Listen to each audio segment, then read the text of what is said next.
Hi යාළුවනේ කොහොමද ඔයාලට මම අදත් අලුත් වීඩියෝ එකක් අරගෙන ආවා කොහොමද තිත්ත නැතුව රසට කරවිල වෑංජනයක් හදාගන්න කියලා. ඉතින් කරවිල කන්න ගොඩක් අය කැමති නෑනේ උයලා. ගොඩක් අය කැමති කරවිල බැදලා කන්නනේ. ඉතින් ඇත්තටම කරවිල වල ගුණේ තියෙන්නේ කරවිල උයලා කෑවහමයි.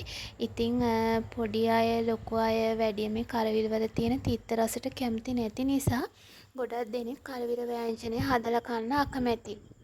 ඉතින් මම ඔයාලට අද කියලා දෙන්නම් කොහොමද තිත්ත නැතුව රසට කන්න කරවිල හදන්නේ කියලා. ඉතින් ඔයාලා අනිවාර්යෙන් කරවිල ගන්නකොට මේ වගේ කරවිල හොඳින් සෝදලා මේ වගේ හීනි තීරුවකට කරවිල කපා ගන්න ඕනේ.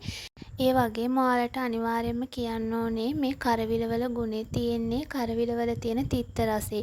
ඉතින් අපි මෙතෙන්දි තිත්ත 100%ක්ම නැති වෙන්නේ නැහැ. මේකේ යම්කිසි තිත්තක් තියෙනවා. හැබැයි කන්න බැරි තරම් තිත්ත රසය නැතුව යනවා.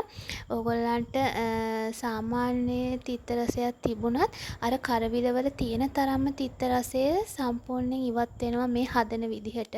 ඉතින් ඔයාලා ඒ විදිහට හීනි තීරු විදිහට කපාගත්ත කරවිල වලට මේ වගේ වතුර දාලා කහ ලුණු දාලා හොඳින් අතගා ගන්න ඕනේ. අනිවාර්යෙන් ගොරක බික් 5-6ක් දාන්න. ගොරක වැඩි වෙන තරමට හොඳයි. මොකද හොඳට ඇඹුල් ගතිය අල්ලන්න ඕනේ. ඉතින් මේකේ තියෙන රහස තමා මේ විදිහට වතුර දාලා කහ ලුණු ගොරක දාලා හොඳින් මේක අතගාලා ඔයාලා ගෑස් එකේ හරි ලිපේ හරි තැම්බෙන්න තියන්න ඕනේ. එතකොට මේ කරවිල වල තියෙන තිත්ත රසය මේ වතුරේකට උනා ගන්නවා. ඉතින් ඔයාලා මේ කරවිල එක ලිපේ වතුර හිඳෙනකම්ම තඹ ගන්න ඕනේ. ඉතින් මේ පේනවනේ ලස්සනට කහ පාටට කරවිල කෑලි ටික තැම්බිලා තියෙනවා හොඳ ගානට. ඉතින් මේ විදිහට ඔයාලා තඹ ගන්න. ඊට පස්සේ ඔයාලා මෙහෙම තඹගත්ත කරවිල එක බාලා ඒකට අපි දාපු ගොරක කෑලි ටික මේ විදිහට අයින් කරගන්න ඕනේ. මොකද දැන් ගොරක හොඳට තැම්බිලා තියෙන්නේ. ගොරක වල ඇඹුල් ගතිය හොඳට මේ කරවිල වලට අල්ලලා තියෙන්නේ.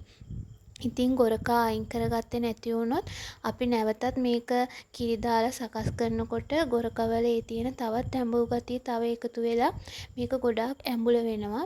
ඉතින් ඊට පස්සේ ඔයාලා කරන්න ඕනේ තවත් එක ට්‍රික් එකක් තමයි ඔයාලා මේ තඹගත්ත කරවිල ටික වතුරෙන් සෝද ගන්න ඕනේ. එක් වතාවක් වතුරෙන් හොඳට සෝද ගන්න ඕනේ. එතකොට මේ කරවිල වල තියෙන තිත්ත රසය තවත් අයින් වෙනවා.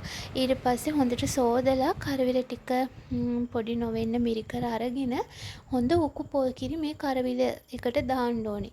මේ පෙන්නනවා වගේ හොඳ උකු පොල් කිරි කරවිල එක වැහෙන්න මේ විදිහට දාලා ඔයාලා කපාගත්ත ලුණු, මිරිස්, අමු මිරිස්, කරපිංච රම්පේ දේවල් ටික ඔයාලා මේ කරවිල එකටම දාන්න ඕන.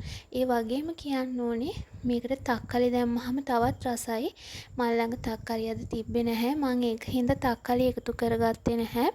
ඔයාලා මේ වෙලාවටම තක්කලිත් එකතු කරගන්න හරිම රසයි. තව රස කරගන්න පුළුවන් ඔයාලට උඹලකල ටිකක් එහෙම එකතු කරලත්. ඉතින් ඊට පස්සේ ඔයාලා මේකට සියඹලා දාන්න.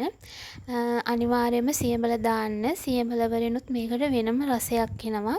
ඊට පස්සේ මේකට එකතු කරන්න ඕනේ මිරිස්. ඔයාලා ටිකක් සැරට කන්න කැමති නම් මිරිස් ටිකක් වැඩිපුර එකතු කරගන්න. සැර අඩුවෙන් කන්න කැමති නම් ඔයාලා මිරිස් අඩුවෙන් එකතු කරගන්න.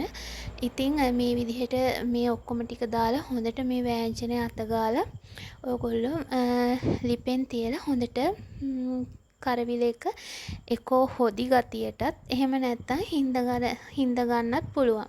ඉතින් මේකේ හොද්ද හරිම රසයි. ඉතින් පාන් රොටි බත් ඕන දෙයක් එක මේ කරවිල හොද්ද කන්න පුළුවන්. ඉතින් මේ වගේ තවත් ලස්සන වීඩියෝස් බලන්න කැමති නම් මාව සබ්ස්ක්‍රයිබ් කරන්න. එහෙනම් අදට ගිහින් එන්න. ඔයාලා හැමෝටම සුබ දවසක්. බයි.